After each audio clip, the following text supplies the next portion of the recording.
හරි මම අද පෙන්නන්නම් මේ තව දෝෂයක් මේකත් කරලා 3C එන්ජින් එක මේක විස්කොස් කප්ලින් ෆෑන් එක මේක සීල් කරලා තියෙන ඉතින් ඩිරෙක්ට්ම කූල් වෙන්න. ඉතින් මේක වර්කින් ටෙම්පරේචර් එකට තමයි වැඩ ගන්න දෙන්නේ. මම වැඩ ගන්න මේ මම කලින් වීඩියෝස් වල පෙන්නන මේ බයි මෙටල් එක ප්‍රසාරණලා අතුලේ චේම්බර් එකට අරගෙන ජෙල් එක මාරු වෙනවා අනිත් චේම්බර් එකට.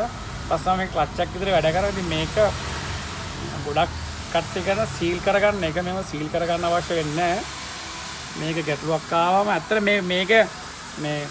මේක සීල් කරන එකේ නේ ප්‍රශ්නේ තියෙන්නේ මෙන්න ගැටලුව. මේ තියෙන මෙන්න වෝටර් පම්ප් එකේ ඉම්පෙලර් එක නැහැ ගෙවිලා. මේක තමයි ගැටලුව. ඉතින් මේක සීල් කරලා රේඩියේටර්ස් මාරු කරලා ලොකු වැඩක් කළා. අපරාධේ කස්ටමර්ගේ විසල්ලි. හරි.